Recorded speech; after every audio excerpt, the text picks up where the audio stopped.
The October evening in suburban Chicago was crisp and perfect, with golden leaves dancing outside Marlene's kitchen window as she put the finishing touches on her retirement dinner. The autumn air carried the scent of wood smoke and changing seasons, and the setting sun painted her modest two-story home in warm amber light. At 62, she had spent 37 years teaching third grade at Lincoln Elementary, watching thousands of children discover the joy of reading, helping them through scraped knees and broken hearts, celebrating their victories and comforting their defeats. Tonight was supposed to be her celebration, a small, intimate gathering with her son David and his wife Jennifer to mark the end of one chapter and the beginning of whatever came next. Marlene hummed softly as she arranged the rosemary lamb on the good china, the plates her late husband Robert had surprised her with on their 20th anniversary. The memory of that day still made her smile, how he'd saved for months, hiding the receipt in his sock drawer, practically bursting with excitement when she opened the box. The dining room glowed with warm candlelight, and she'd even on a bottle of champagne from the wine shop downtown, the one Robert used to visit for special occasions. After decades of early mornings filled with lesson plans and parent-teacher conferences, budget cuts and standardized tests, playground duties and after-school meetings, she was finally free to pursue the dreams she'd been putting on hold for what felt like forever. "Maybe I'll take that art class at the community college," she murmured to herself, adjusting a napkin with the same care she'd once used to arrange bulletin boards in her classroom. "Or learn to tango like I always wanted," Robert used to say. "I moved like a dancer when I thought no one was looking." The thought of her late husband brought a bittersweet smile to her face. He'd been gone 8 years now, but she could still hear his voice encouraging her to try new things, to embrace adventure. "Life's too short to play it safe, Marlene," he used to say. "Promise me you'll really live, not just exist." It was a promise she'd been slow to keep, but retirement felt like the perfect time to start. The doorbell rang at exactly 7 o'clock, the Westminster chimes echoing through the house. David had always been punctual, just like his father, a trait that had served him well in his career but sometimes made him seem rigid in personal matters. Marlene smoothed her new emerald green dress up, retirement gift to herself that she'd bought on a whim after seeing how the color brought out her eyes, and opened the door with a beaming smile that came from deep within her chest. "Mom." David kissed her cheek perfunctorily, his designer suit still crisp despite the long day at his accounting firm downtown. The scent of his expensive cologne mixed with the faint stress sweat of Chicago traffic and late meetings. Jennifer followed close behind, clutching her purse like a shield, her blonde hair pulled back in its usual severe bun that made her look older than her 38 years. Her smile was polite but distant, the kind of expression Marlene had seen her wear at office parties and family gatherings, pleasant but guarded, as if she were always performing some version of herself rather than simply being. "You look wonderful, darling," Marlene said, genuinely meaning it. "How was traffic from the city?" "Terrible, as usual." David glanced around the living room, his eyes stopping on the small stack of travel brochures on the coffee table. "What's all this?" Marlene's heart fluttered with excitement, the same feeling she used to get as a child on Christmas morning. "Oh, just some ideas for my retirement. I've been thinking about taking a cruise to the Mediterranean, or maybe one of those cultural tours through Tuscany where you can learn to cook authentic Italian food and visit the museums. Can you imagine me finally seeing the world like Robert and I always talked about doing someday?" Her voice rose with enthusiasm, and she gestured toward the brochures with the unself-conscious joy of someone sharing their deepest dreams. Jennifer's eyebrows shot up in an expression of barely concealed alarm. "A cruise? Alone? Marlene, that seems awfully ambitious for someone in your situation." "My situation?" Marlene's smile faltered slightly. "What situation is that?" "Well, you know, a woman of your age traveling by herself. It's just not very practical." "Why not?" Marlene laughed, the sound only slightly forced as she led them to the dining room. "I've been saving for years, putting away a little bit from each paycheck even when money was tight. And now I finally have the time and freedom to do whatever I want. Robert always said we'd travel when we retired, and just because he's not here doesn't mean I should give up on that dream." David pulled out Jennifer's chair with mechanical precision, the same way he did everything efficient but somehow devoid of warmth. "Mom, don't you think you should be more practical? You're not exactly 25 anymore. There are safety considerations, health concerns, financial implications." Something cold touched Marlene's spine like an unexpected draft, but she pushed it away with determined optimism. This was her night, her celebration. She wouldn't let doubt creep in now. "Well, that's the beauty of it, honey. I'm experienced enough to know what I want and young enough to do it. 62 isn't ancient, it's the new 40, they say. As they settled into dinner, the good china clinking softly against silver that had been her grandmother's, Marlene's enthusiasm bubbled over like champagne from a freshly opened bottle. She told them about her retirement party at school, how little Emma Chen had made her a card shaped like a giant apple with best teacher ever written in purple crayon, and how the children had sung for She's a Jolly Good Fellow with voices that cracked with emotion. She described how Principal Martinez had actually teared up during his speech about her dedication, calling her the heart of Lincoln Elementary. She talked about her plans to volunteer at the Humane Society, maybe learn photography so she could document her travels, and definitely take those dance lessons she'd been putting off for decades while she focused on everyone else's needs. Dance lessons. David's fork paused halfway to his mouth, a piece of perfectly seasoned lamb suspended in the candlelight. Salsa dancing, Marlene said proudly, her eyes lighting up with a joy that made her look years younger. There's a studio downtown called Rhythm and Soul that offers classes for beginners.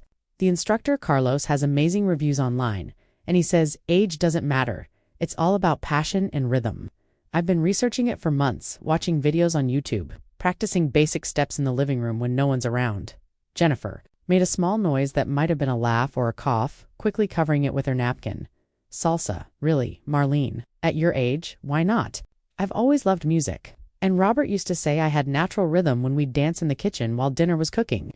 Marlene's eyes sparkled with memories that seemed to illuminate her face from within. He would have loved to see me finally take those lessons. We used to watch Dancing with the Stars together every Monday night. And he'd always say, Marlene, you move better than half those professionals. I thought he was just being sweet, but maybe he saw something in me that I never saw in myself. Maybe it's time I found out what that was. David set down his fork with a sharp clink that seemed to echo through the suddenly tense dining room. The sound cut through Marlene's enthusiasm like a knife through silk. Mom, this is getting ridiculous. The word hung in the air like smoke from a snuffed candle. Marlene felt her smile falter, her heart skipping a beat as if she'd missed a step while dancing. Ridiculous. This whole phase you're going through? David gestured vaguely at the travel brochures visible through the archway, his hand moving, in a dismissive wave that somehow managed to diminish everything she'd been excited about. Cruises, dance lessons, art classes, don't you think it's time to act your age?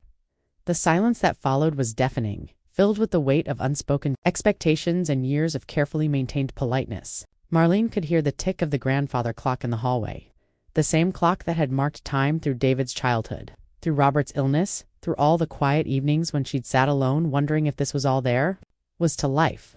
She could hear the distant hum of the refrigerator, the soft whisper of autumn wind against the windows, the sound of her own heart breaking just a little more with each passing second. Act my age, she repeated quietly, her voice barely above a whisper.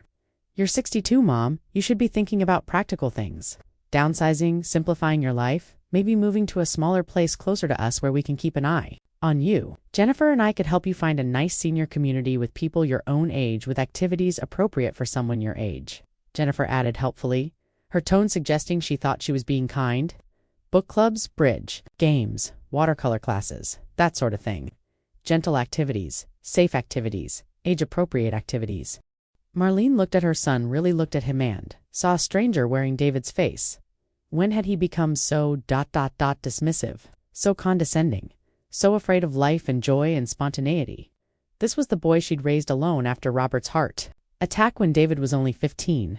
The child she'd worked 2 jobs to put through college waiting tables at night after teaching all day. Her feet aching and her back screaming, but her determination unwavering. This was the man she'd been so proud of when he'd landed his position at the prestigious accounting firm, when he'd bought his first house, when he'd married Jennifer in that beautiful ceremony that had cost her most of her savings, but had been worth every penny to see him happy. I see. Marlene's voice was steady, but something fundamental was shifting inside her chest, like tectonic plates rearranging themselves before an earthquake. So you think I should act my age? Exactly. David seemed relieved that she was finally understanding, his shoulders relaxing as if a burden had been lifted. You're a grandmother now. Well, you will be when Jennifer and I have kids someday.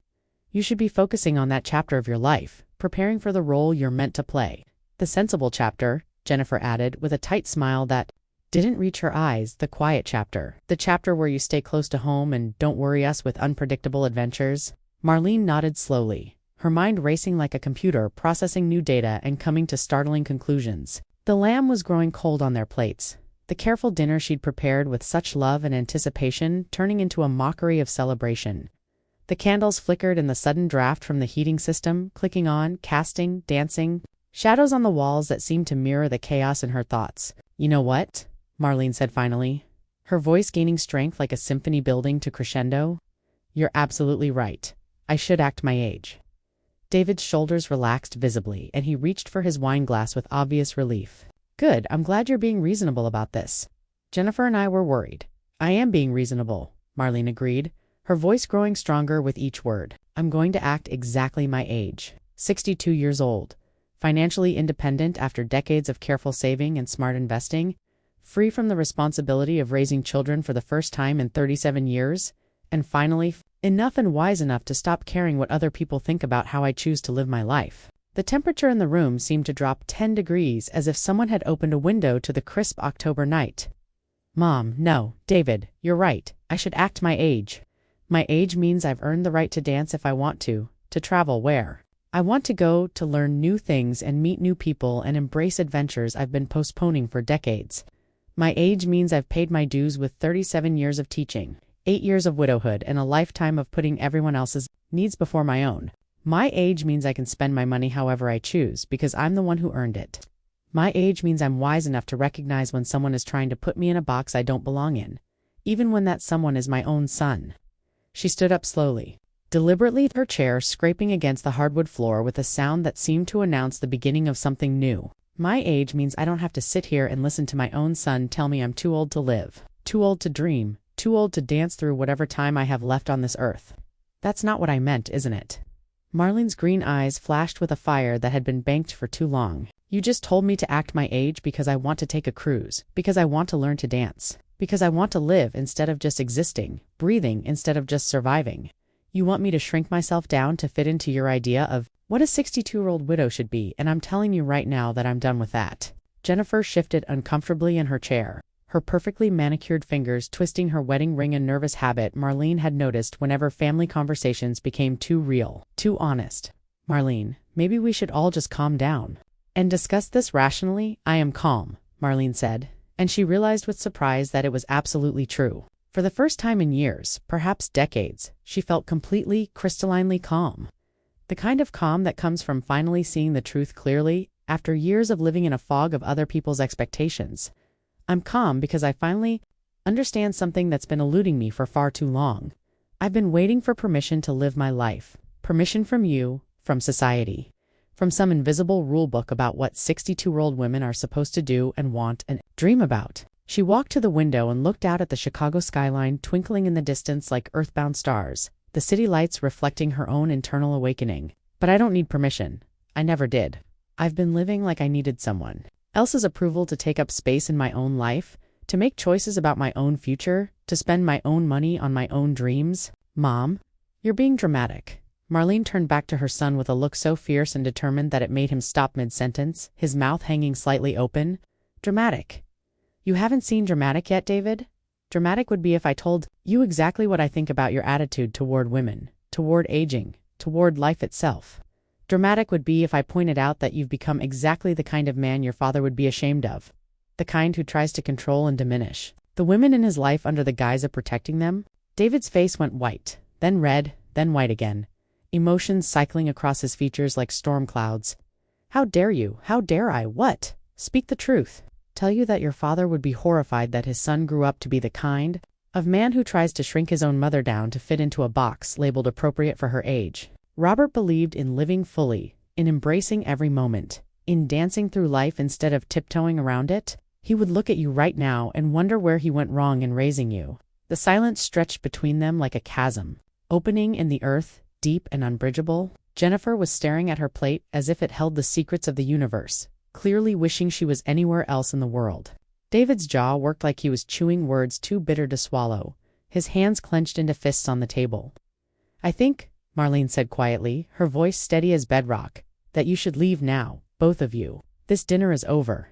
"Fine." David stood up abruptly, his chair nearly falling over backward in his haste. The expensive fabric of his suit wrinkled as he moved, and for a moment he looked like the petulant teenager he'd once been when he didn't get his way. "Call me when you come to your senses, when you remember that people who love you are trying to help you, not hurt you." "I'll call you when you come to yours," Marlene replied, her voice unwavering. When you remember that loving someone means wanting them to be happy, not small.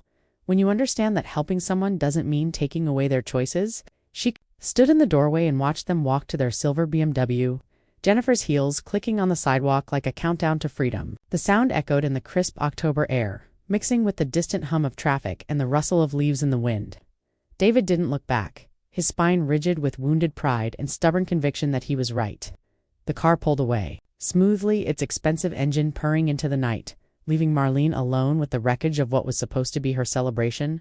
But as she closed the door and leaned against it, feeling the solid wood against her back, Marlene realized something remarkable had happened in the space of that confrontation. The wreckage wasn't her retirement party. The wreckage was the old version of herself, the one who would have apologized before David's car even left the driveway, who would have called him tomorrow morning to smooth things over and pretend nothing had happened, who would have quietly put away the travel brochures and signed up for a book club instead of salsa lessons.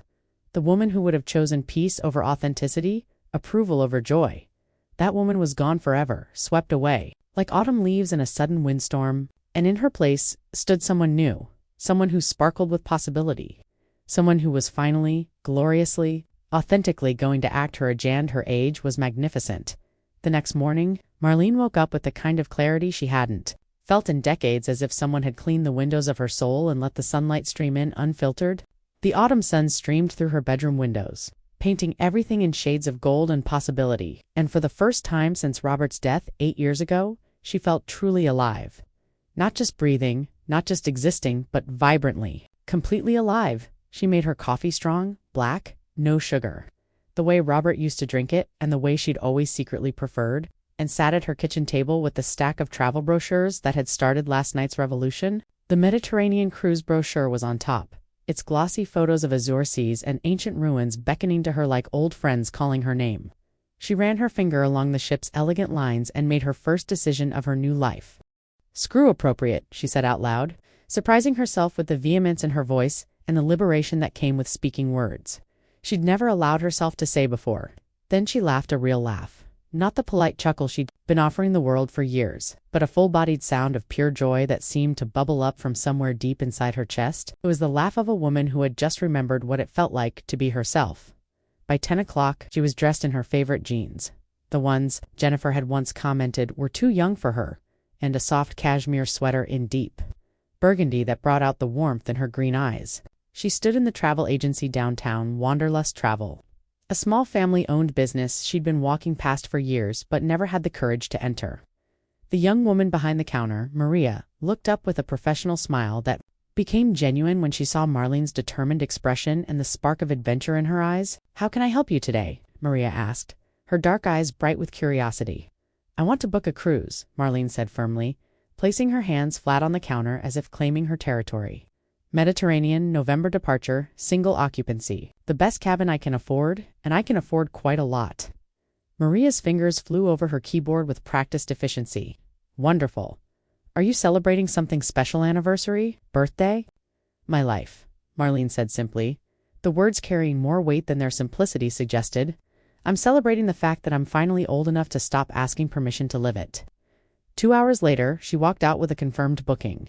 On the Serenity of the Seas departure in 3 weeks, the suite she'd chosen had a private balcony overlooking the Mediterranean, a king-size bed and marble bathroom with a soaking tub, exactly the kind of indulgent luxury she'd always told herself was too much or unnecessary, or what would people think. Today, it felt like exactly enough. It felt like what she deserved after 62 years of putting everyone else's comfort before her own desires. Her next stop was the dance studio she'd been researching for months.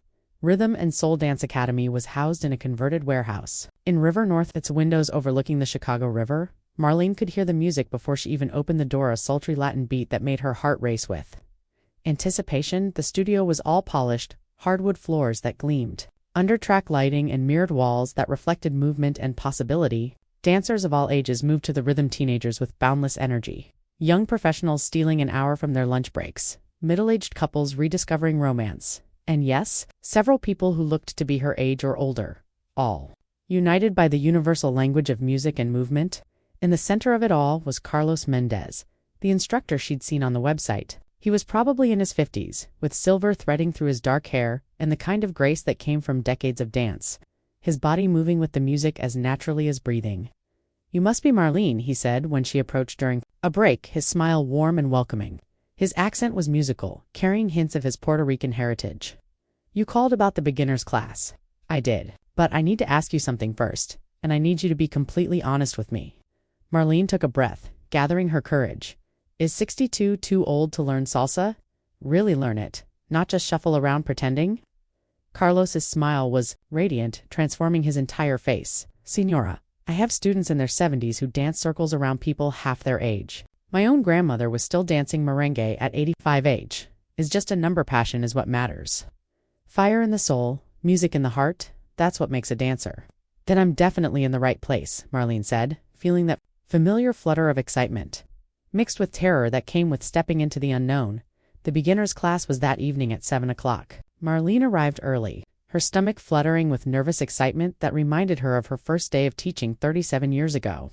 She'd changed into a flowing skirt that would move beautifully with the dance steps and comfortable leather shoes that would let her feet glide across the floor. For the first time in years, she'd put on red lipstick, the same shade she'd worn on her first date with Robert Hand, looked at herself in the mirror with something approaching approval. The class was a revelation that exceeded every expectation she'd harbored. There were 15 students ranging from their 20s to their 60s, all united by the desire to move, to feel the music in their bones, to connect with something primal and joyful that transcended age and background and social expectations. Carlos was a patient teacher, breaking down the basic steps with humor and encouragement, never making anyone feel foolish for missing a beat or stumbling over their own feet. "Feel the music in your bones," he called out as they practiced the basic forward back step, his voice carrying over the infectious rhythm of the salsa music. "Don't think so much about your feet, let the music tell your body how to move. Trust the rhythm, trust yourself. The music knows where it wants to go, and your body knows how to follow if you just listen." Marlene closed her eyes and let the music wash over her like warm rain after a long drought.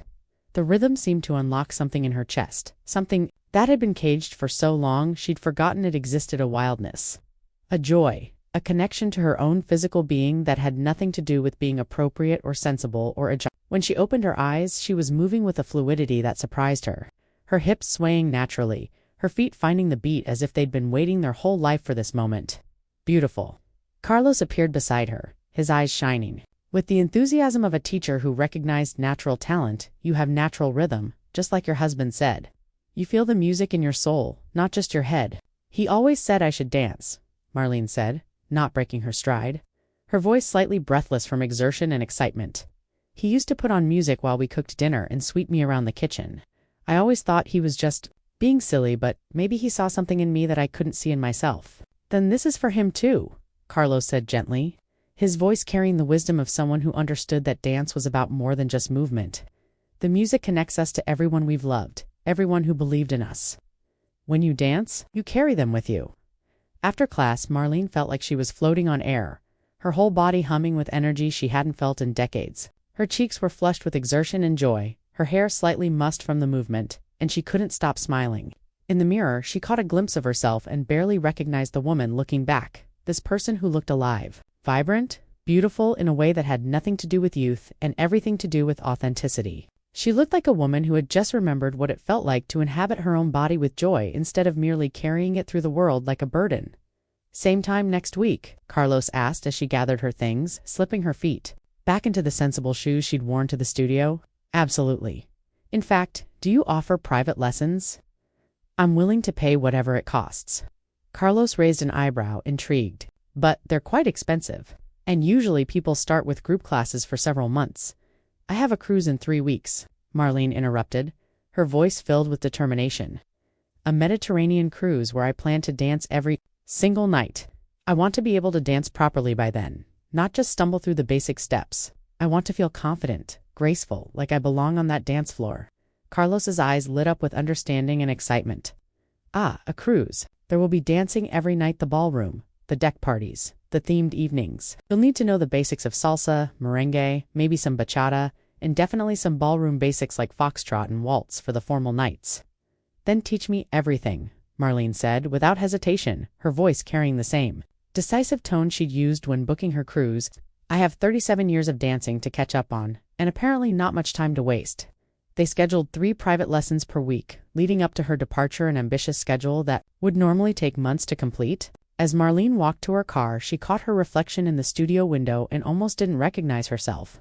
The woman looking back at her was confident, energetic, radiantly alive. She looked like someone who danced, someone who traveled, someone who lived boldly and without apology. She looked like someone who had finally stopped asking permission to take up space in her own life.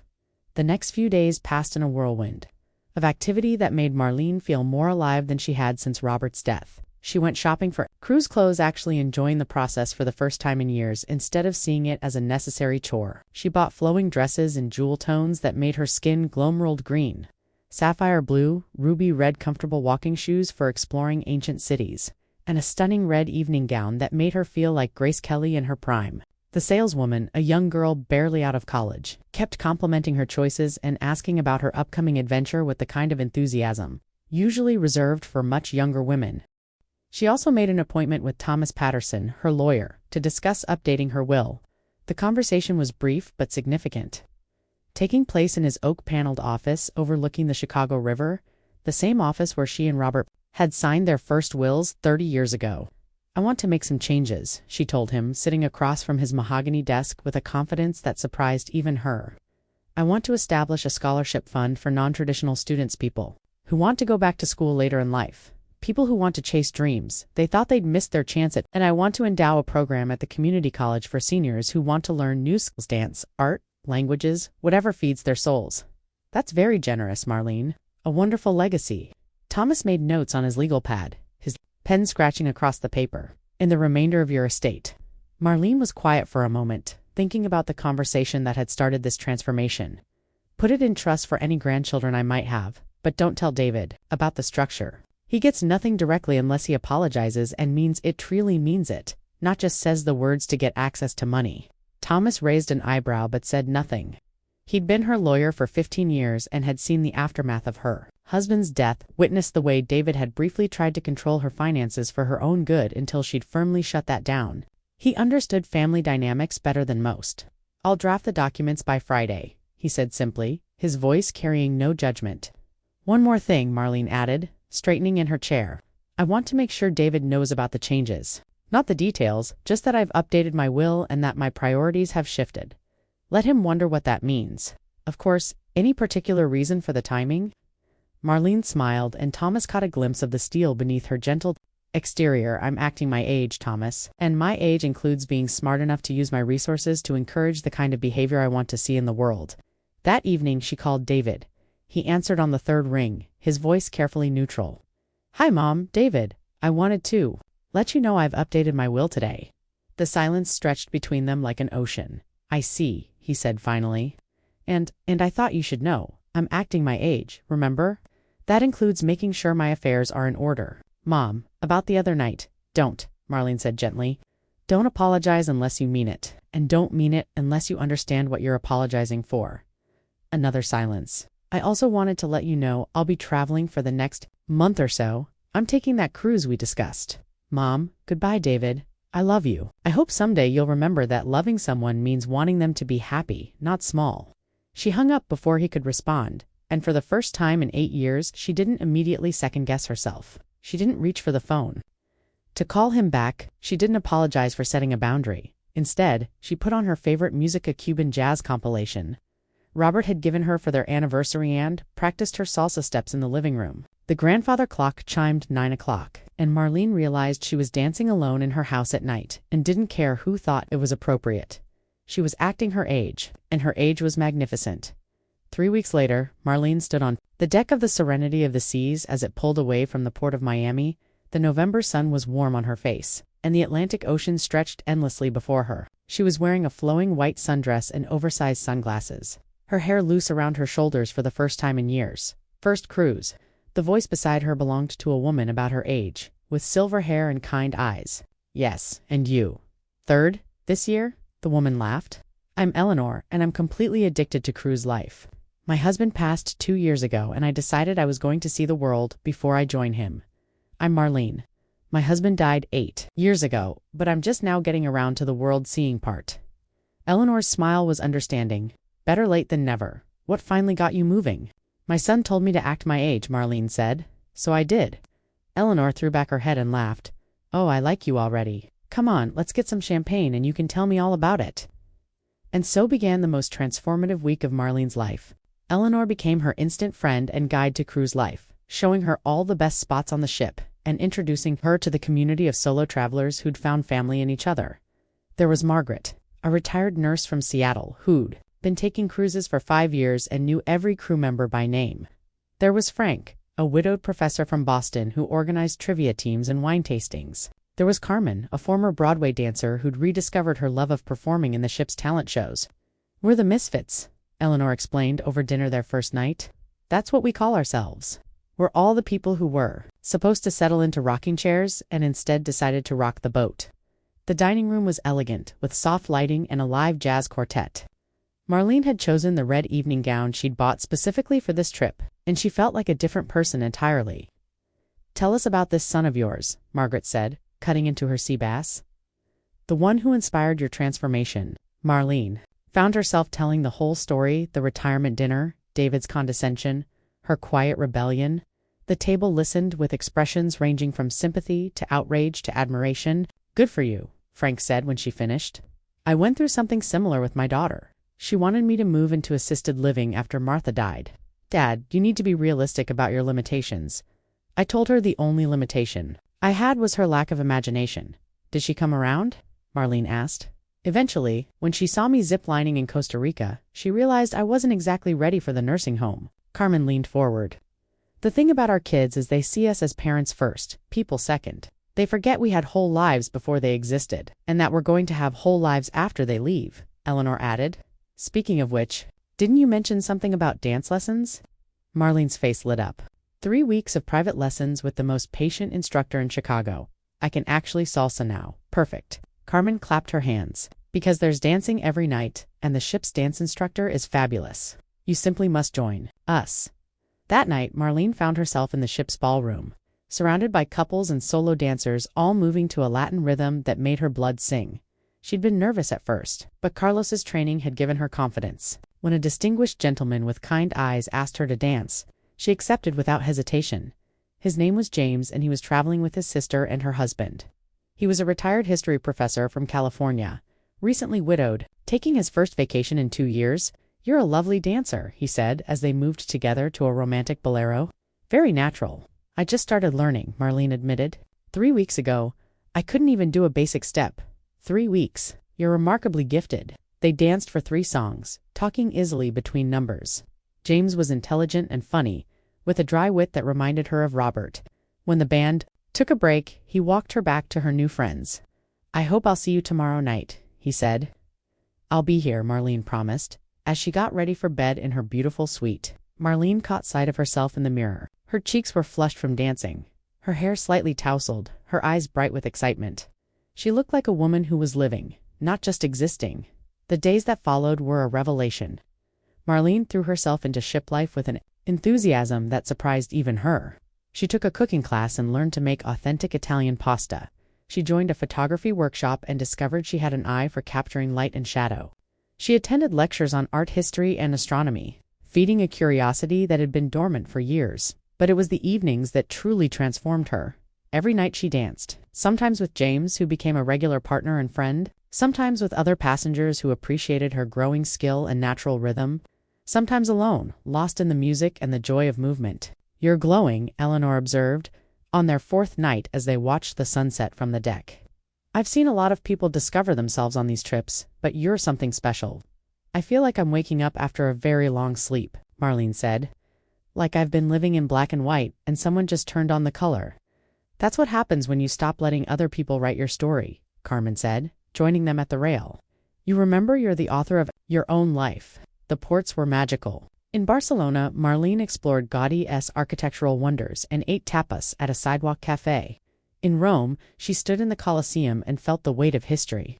In Florence, she cried in front of Michelangelo's David, overwhelmed by the beauty of human artistic achievement.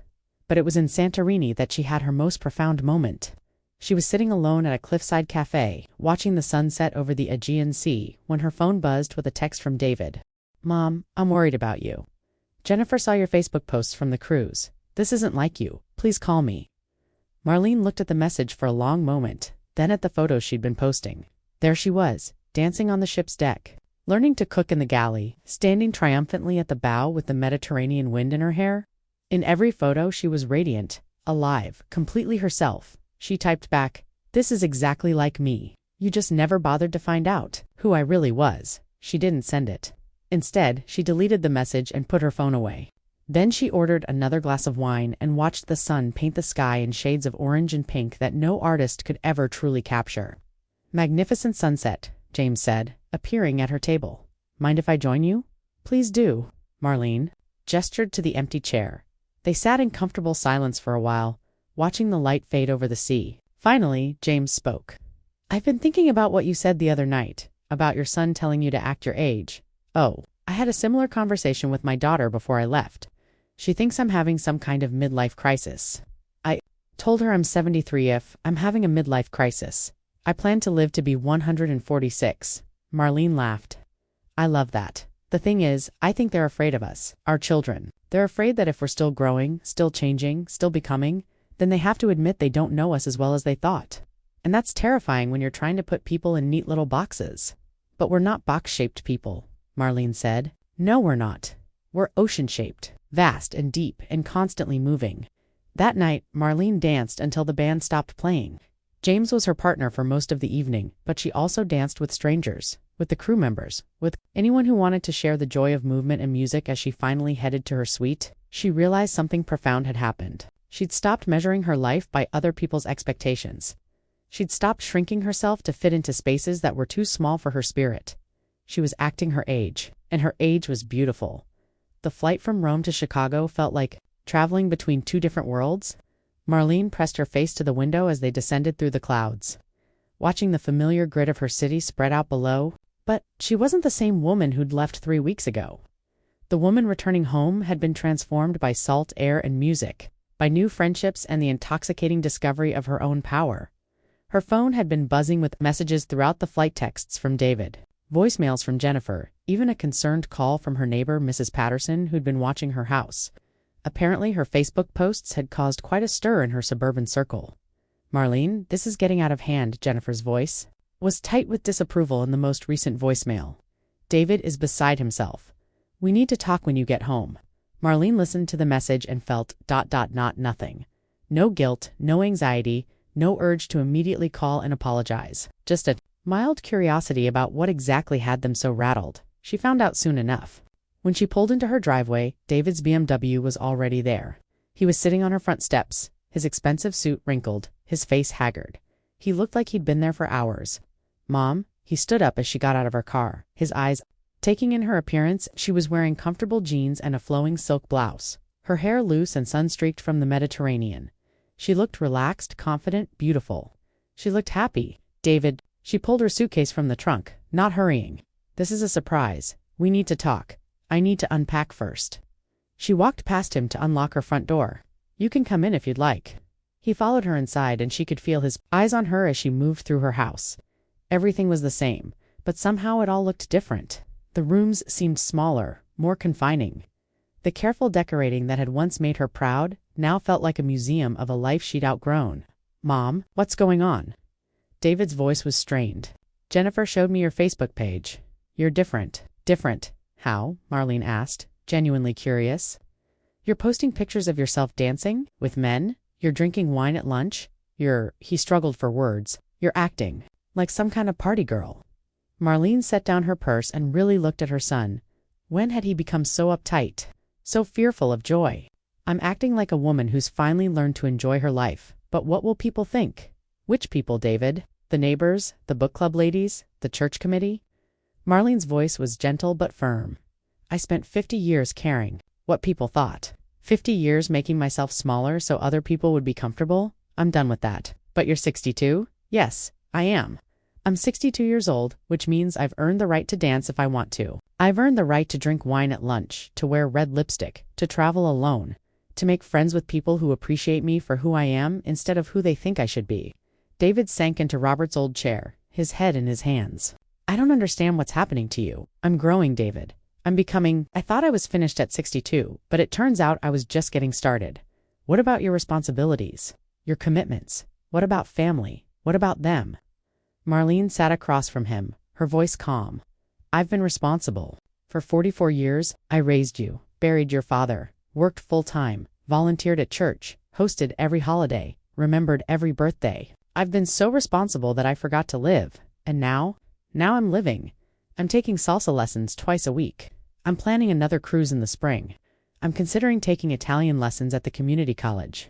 I'm thinking about writing a book about my travels. David looked up, his eyes wide with something that might have been panic. You can't be serious. I'm completely serious.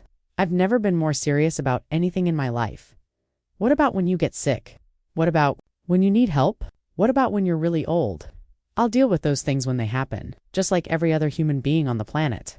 But I'm not going to spend whatever time I have left preparing for the worst-case scenario. They sat in silence. For a moment, Marlene could hear the grandfather clock ticking, the same sound that had marked the rhythm of her life for so many years. But now it sounded different. Not like time passing, but like a heartbeat, like life itself. I saw the pictures, David said finally. You looked happy. I was happy. I am happy. I haven't seen you look like that since Dad died. I haven't felt like that since Dad died. Maybe not even then. Maybe I've never felt like this before. David was quiet for a long time, and when he spoke again, his voice was smaller. Are you punishing me because of what I said at dinner? Marlene felt a wave of compassion for her son. Oh, David, this isn't about punishment. This is about freedom. Your words at dinner didn't create this change in me. They just showed me how much I needed to change. I was trying to protect you. From what? From joy? From adventure? From life itself?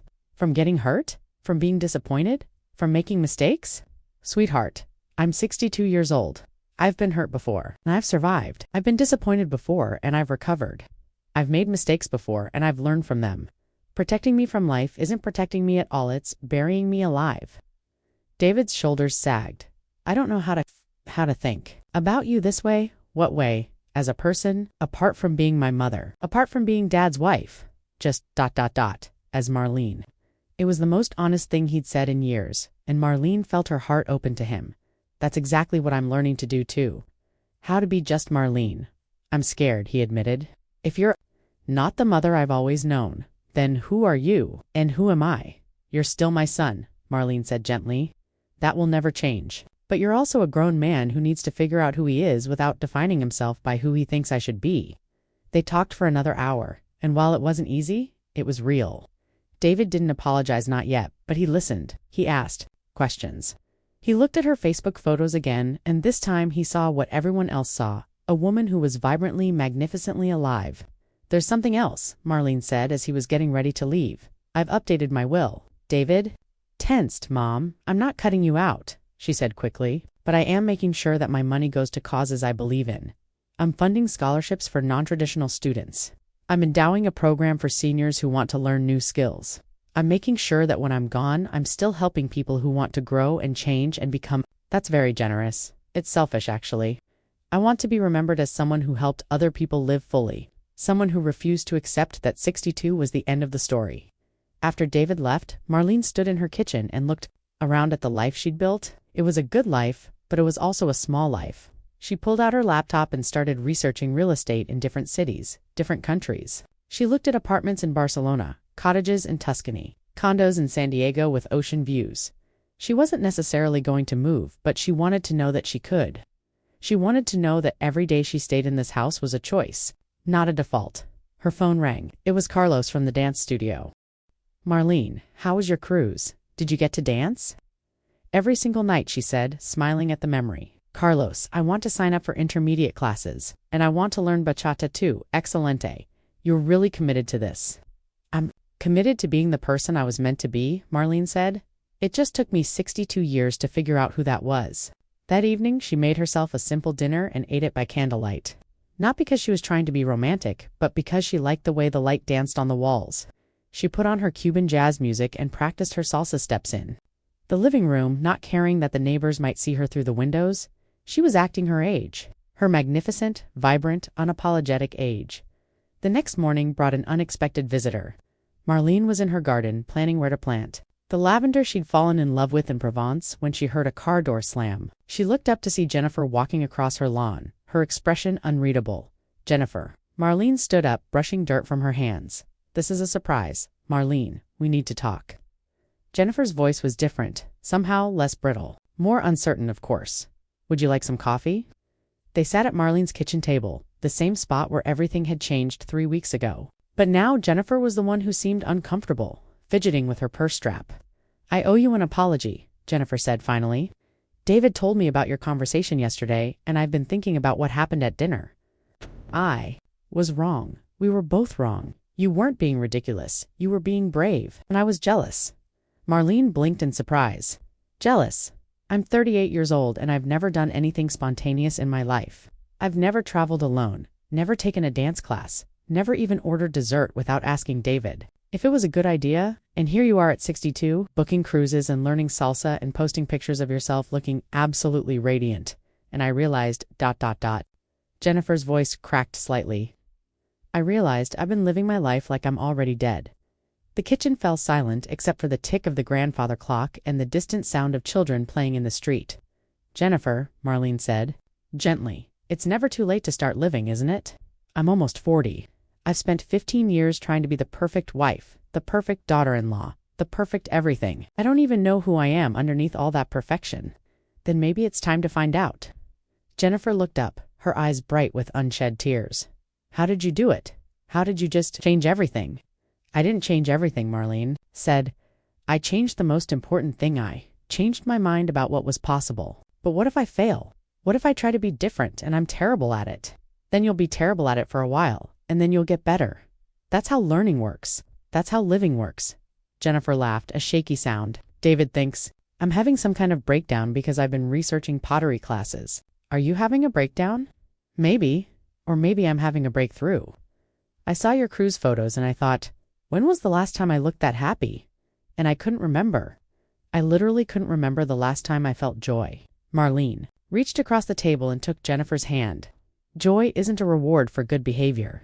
Joy is a birthright. You don't have to earn it by being perfect." "I don't know how to be imperfect," Jennifer admitted. "I don't know how to take up space." "Practice," Marlene said simply.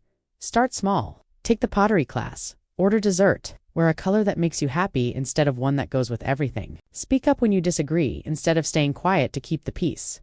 What if David doesn't like it? What if he loves it? What if he's been waiting his whole life for you to show him who you really are?"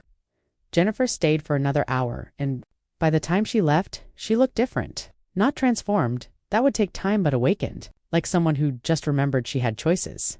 That afternoon, Marlene's phone rang. It was Eleanor from the cruise. "Darling, how are you adjusting to land life?" Slowly, Marlene laughed. "Everything seems so ... ordinary after the Mediterranean. That's why I'm calling. Margaret and I are planning a river cruise through Germany and Austria in the spring. Are you interested?" "Absolutely." "When?" "April. We can book together and get adjoining cabins. Frank might join us, too. He's been talking about wanting to see the castles along the Rhine." Marlene felt that familiar flutter of excitement. "Count me in. Should I book through the same agency?" "I'll send you the details." "Oh, and Marlene, James asked me to give you his email address. He's planning a trip to Italy in the summer and wondered if you might be interested in joining him." After hanging up, Marlene sat with James's email address in her hands. She wasn't ready for romance, might never be ready for romance again, but she was definitely ready for companionship, for friendship, for the possibility of sharing adventures with someone who understood the joy of discovery. She typed him a brief email. "James, I'd love to hear about your Italy plans. I'm discovering I have quite an appetite for adventure. Best, Marlene." She hit send before she could second-guess herself. The weeks that followed established a new rhythm. Marlene threw herself into her dance classes with renewed passion, progressing from intermediate to advanced faster than Carlos had ever seen. She started volunteering at the animal shelter, finding joy in caring for creatures who loved unconditionally. She joined a photography club and discovered she had a real talent for capturing the beauty in everyday moments. But, perhaps most importantly, she began writing. It started as a journal about her cruise experience, but it quickly became something. Mara, memoir about awakening to life at 62. About refusing to accept society's limitations. About the radical act of choosing joy over conformity. She wrote in the mornings before dance class. In the evenings after volunteering. On weekends between social obligations that had become social choices. The words poured out of her like water. That had been dammed up for decades. David called regularly now, their conversations tentative but real. He was trying to understand this new version of his mother, asking about her classes, her travels, her writing. It wasn't easy for him, but he was making an effort. "Mom," he said during one of their calls, "Jennifer signed up for pottery classes." "How?" "Wonderful." "How does she like it?" She single quotes, different. "Happier, I think, but also more challenging. She actually disagreed with me about something last night." "How did that feel?" "Scary, but also interesting. Like I was seeing her for the first time in years." "That's what happens when people stop performing and start being," Marlene said. "Is that what you did? Stopped performing?" "I stopped performing the role of appropriate older woman and started being Marlene. All of Marlene, not just the parts that made other people comfortable." 3 months after her return from the cruise, Marlene made a decision that surprised even her. She put her house on the market. "Where will you go?" David asked when she told him. "I don't know yet. That's the beautiful part. I have options. I could get a condo downtown, closer to the dance studio and the cultural events. I could buy a small place in San Diego and learn to surf. I could rent an apartment in Barcelona for 6 months and really learn Spanish. But this is your home, Dad's home." "This was our home," Marlene corrected gently. "But Dad isn't here anymore, and I'm not the same person who lived here with him. I need a space that fits who I'm becoming, not who I used to be." The house sold in 2 weeks to a young family with small children. Marlene felt a pang watching them walk through the rooms where she'd raised David, where she'd grieved Robert, where she'd planned her transformation. But it was a good pang, the bittersweet ache of a chapter ending so a new one could begin. She bought a sleek downtown condo with floor-to-ceiling windows and a view of Lake Michigan. It was modern, sophisticated, and completely unlike anything she'd ever lived in before. It was perfect. The housewarming party she threw was unlike any gathering she'd ever hosted. Instead of careful dinner parties with matching china, she threw a salsa dancing party. Carlos came with several of his students. Eleanor flew in from Seattle. James drove up from a conference in Indianapolis. And even David and Jennifer showed up, Jennifer in a bright purple dress that Marlene had never seen before. The condo filled with music and laughter, with people of all ages moving to rhythms that spoke of joy and connection. Marlene looked around at her guests, her chosen family of fellow adventurers, fellow refusers of limitation, and felt a contentment deeper than anything she'd ever experienced. "Speech," Carlos called out during a break in the music. "Our hostess must make a speech." Marlene stood up, her red dress swirling around her legs, her silver hair catching the light from the city beyond her windows. She looked out at the faces of people who loved her not for who she was supposed to be, but for who she actually was. "6 months ago," she began, "my son told me to act my age. It was the best advice anyone ever gave me, even though he didn't mean it the way I took it." Laughter rippled through the room. "Acting my age means recognizing that at 62, I have enough life experience to know what matters and enough time left to focus on those things. Acting my age means having the wisdom to distinguish between other people's fears and my own intuition. Acting my age means understanding that every day is a gift, and gifts are meant to be enjoyed, not saved for a special occasion that may never come." She paused, her eyes finding David in the crowd. He was watching her with an expression she hadn't seen since he was a little boy, wonder mixed with pride. "Acting my age means refusing to shrink myself to fit into spaces that are too small for my spirit.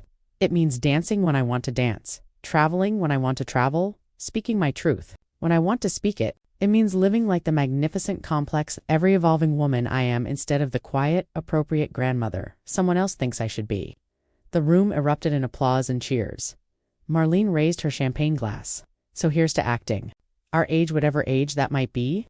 Here's to growing up by growing into ourselves. Here's to the revolutionary act of choosing joy over judgment, adventure over safety, authenticity over approval." To Marlene, Eleanor called out, raising her glass.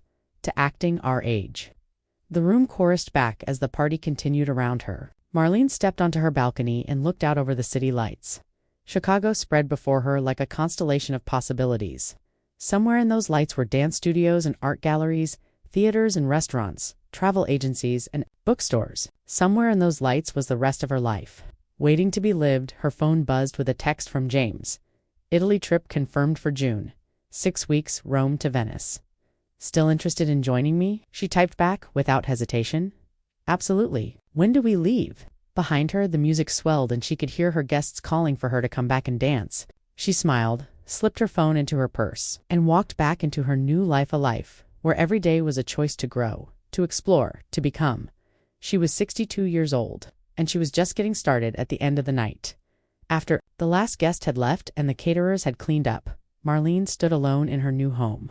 The silence was different from the silence in her old house, not empty, but full of potential. Not the silence of ending, but the silence of beginning. She put on her Cuban jazz playlist and danced alone in her living room, the city lights twinkling beyond her windows like stars she could reach out and touch. She danced for Robert, who would have loved to see her finally taking those lessons. She danced for her younger self, who had dreamed of adventures she'd been too scared to take. She danced for David, who was learning to see her as a whole person.